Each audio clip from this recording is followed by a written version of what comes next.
وقت بخیر خدمت شما دوستان نهایت عزیز. خدا کنه در هر گوشه دنیا که اینجا صحتمند سر حال باشید. دوستان خوب و مهربان، امروز عملی میگولک داشته باشیم از موقعیت دورایی پنجوایی، یکی از معروفترین بازارهای شهر زیبای قندهار. البته شهر کمی دورتره و دورایی پنجوایی دیگه یکی از بازارهایی که تمام اجناس اینجا فروخته میشه، از وسایل خانه گرفته تا لباس و همه چی، و یکی از ساحای پر رفت آمد مردم هم هست. تا پایان این ویدیو را با ما باشید.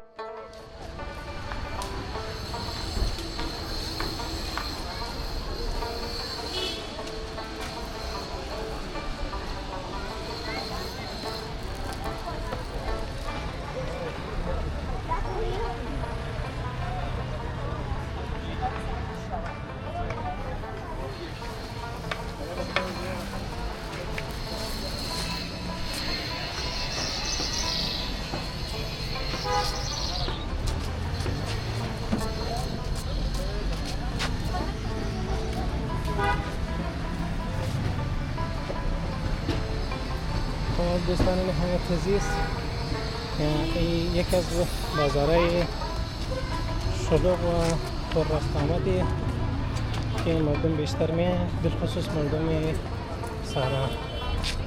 بازار دورایی پنجوایی یکی از بازارهای مهم شهر و این یکی از مارکتایی که لباس زنانه و وسایل آرایشی و چیزا فروخته میشه. داخل میریم پیش.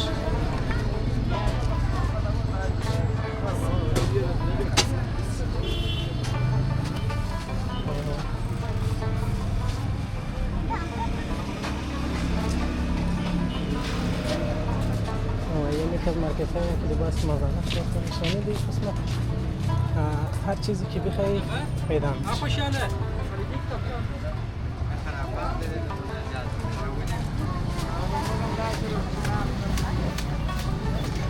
حتی بازار دورایی پنجوایی از داخل شهر مردم یعنی از خود شهر قندهار از مرکز، چون اونجا به اندازه‌ای که کرایه دکان‌ها بلنده، جنس هم قیمت تر و اینجا چیزای ارزان پیدا میشه، از وسایل خانه گرفته لباس و رخت و کفش و بود همه چی.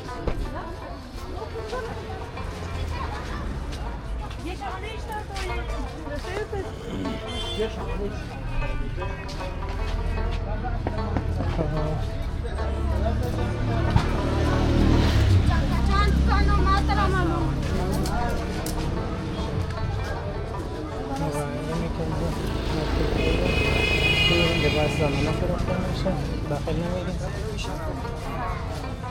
چون اینجا یکم محدودیت هست خاطر زمان و این وسایل همه چیزا دیگه. میریم پیش.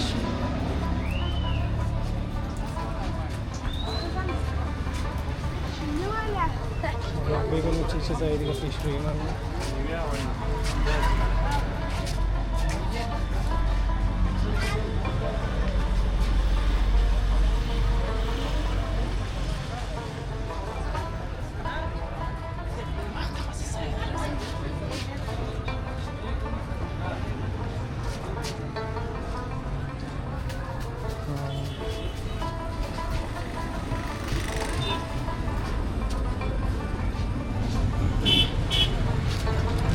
یکی از بازارهای پر رفت و آمد دورایی پنجوایی و وسایل خانه.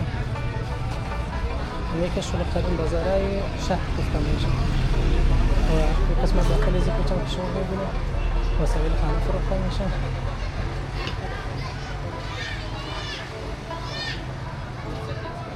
میریم پیش ببینیم پیش از چی است.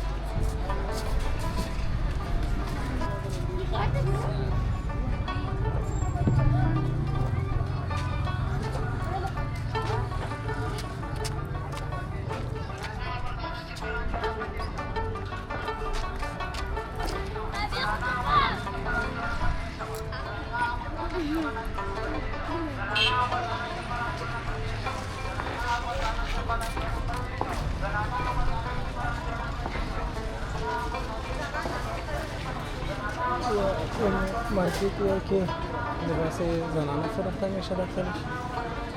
داخل نمیگه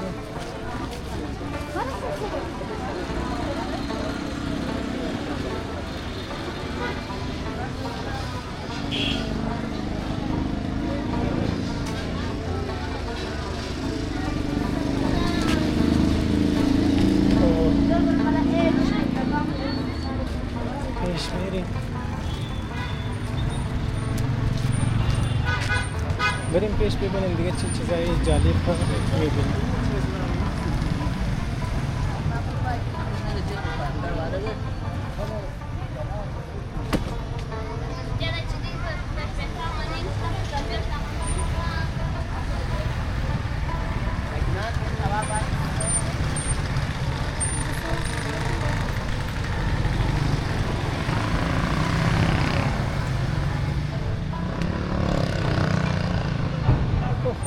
یکی از مدخل‌های که تازه جور شده داخلش لباس زنانه و آرایش و چیزا فروخته میشه.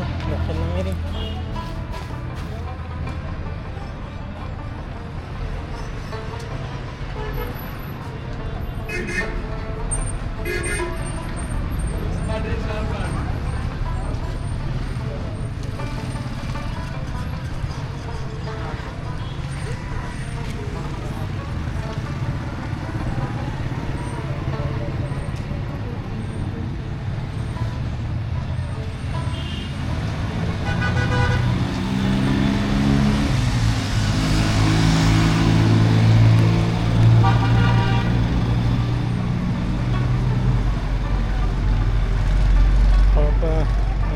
قسمتیه که تازه فاز اول سرک جور شده و ما از پیاده رویم. اینجا دکانات خراب شده بود به خاطر پراخی سرک و فاز دومش کار شده هنوز تکمیل نشده.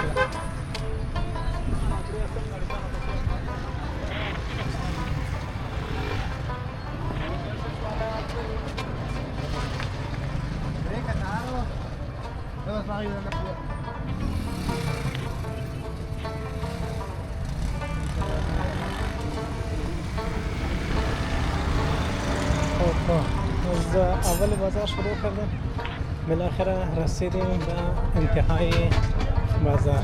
اینجا پیشتر از این سرک عمومیه چیزی خاصی دیده نمیشه. دوستان نهایت عزیز خدا کنه ویدیو بر شما خسته کن نشده باشه. این بود ولاگ امروزی ما از دورایی پنجوایی. تا ویدیو بعد شما را به خداوند یکتا و منان میسپارم.